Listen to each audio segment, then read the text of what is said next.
Did we just miss our chance of keeping warming below 1.5 degrees Celsius above pre-industrial levels? And why did private renewable companies pay New York politicians to oppose a climate bill? Welcome to the Climate Recap from the Beckisphere Climate Corner, your go-to place for international and US-based climate news. I'm Becky Hogue, a science writer. Today is Friday, June 10th. Let's jump right into the news you need to start your day. Let's start with some climate victories.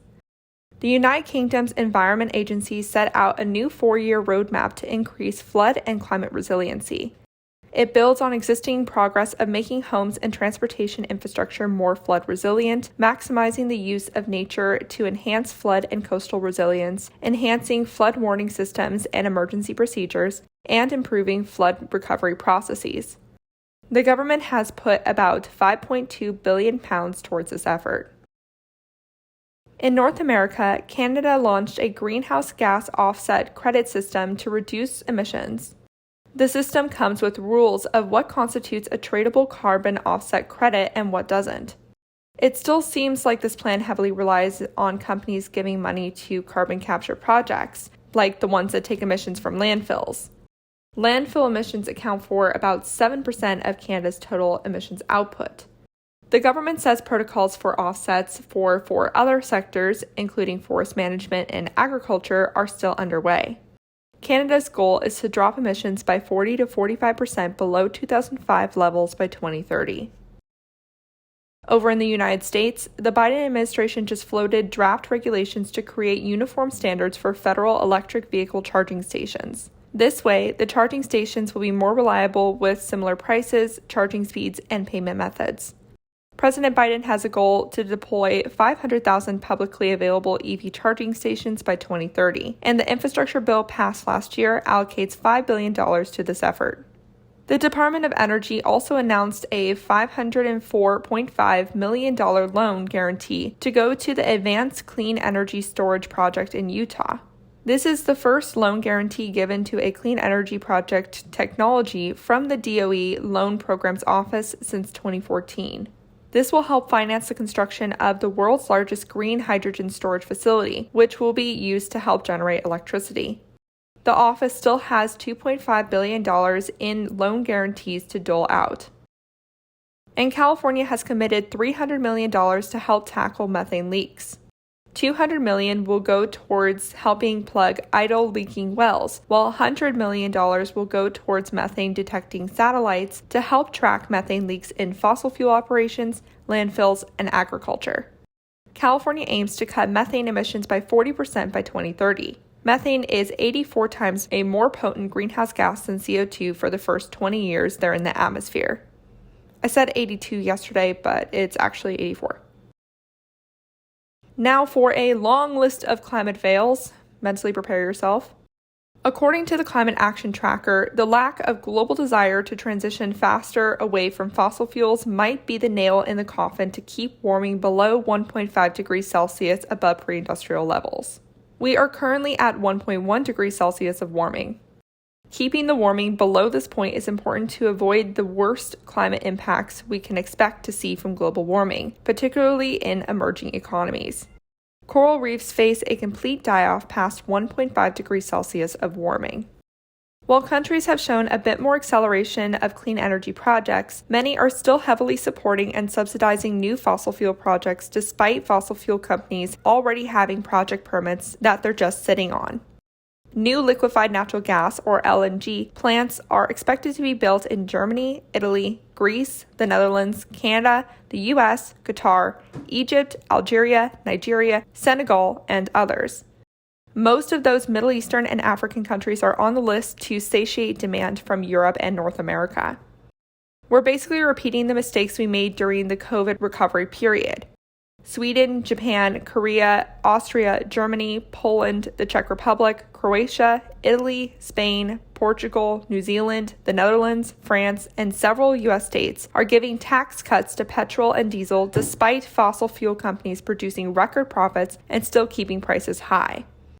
Only Denmark plans to reduce fossil fuel subsidies and issue a carbon tax when gas prices start going down, which is the right time to do it because while gas prices will decrease more slowly from this, they won't be increasing. Some countries have begun issuing a windfall tax to fossil fuel companies like Italy, Spain, Bulgaria, Romania, and the UK. We need countries to instigate behavior changes that decrease fossil fuel consumption, like encouraging people to drive slower and less often, work from home if they can, not drive in cities, and turn down their home thermostats. But few countries are incentivizing these habits. So far, only California, New Zealand, Italy, Germany, and Ireland have produced incentives for public transportation, and the EU, UK, and Japan are pushing for faster adoption of heat pumps, electric vehicles, and overall electrification. But these efforts have still been insufficient. That was just a summary of the Climate Action Tracker's results. If you want to read more about how your country is falling short, click the source link. I guess our next goal, if 1.5 degrees Celsius is unreachable, is 1.8 degrees Celsius. We're currently on track to hit, I think, 2.7 degrees Celsius. Speaking of encouraging new fossil fuel projects, the UK gave permission for new drilling in the countryside south of London to establish a new gas field there. The Surrey County Council managed to block UK Oil and Gas's Locksley project since 2020. But the government has gone above their heads now in the name of increasing domestic production to reduce the energy crisis. The problem is, it takes years for new projects to actually start producing any output, so using the argument of short-term relief doesn't really work. Either way, the company expects to start work on the site next year. Meanwhile, a report commissioned by Drax Group shows that the UK wasted enough power from wind turbines to power 800,000 homes in 2020 and 2021. Instead of installing battery storage or upgrading the grid to take in that power, the UK chose to shut off wind turbines during excess power supply to stabilize the grid. And the cost of turning off turbines went up by 70% between those years, costing £507 million last year. That cost was felt by consumers in the form of higher energy prices. This is all just so backwards, and the UK is not the only country that does this. In the US, the House Committee on Science, Space, and Technology reported that oil and gas companies are leaking more methane in the Permian Basin than they are reporting to the Environmental Protection Agency. The report says fossil fuel companies need to adopt tougher emissions surveillance measures, which was sent in a letter to the top 10 fossil fuel companies in the area. Currently, the EPA requires fossil fuel companies to check for leaks twice a year. Meanwhile, a federal court appeal upheld an 8-year prison sentence for a climate activist who vandalized Dakota Access Pipeline construction sites, calling it an act of terrorism. In 2021, Jessica Resnicek pled guilty to the charge of conspiracy to damage an energy facility, though she tried to appeal the act being called terrorism because she said she acted against a private company. The court disagreed with her. In New York, Democrats with pockets full of fossil fuel and private renewable money killed the state's renewable energy bill at the last minute. The Build Public Renewables Act would have limited the state's public utility, the New York Power Association, to build and finance renewable projects and get the state's energy supply to 100% renewable energy by 2030. While this is one of the easier ways to get the state to switch to clean energy, both large fossil fuel-focused utility companies and private renewable companies paid politicians to oppose the bill because they didn't want their market power reduced.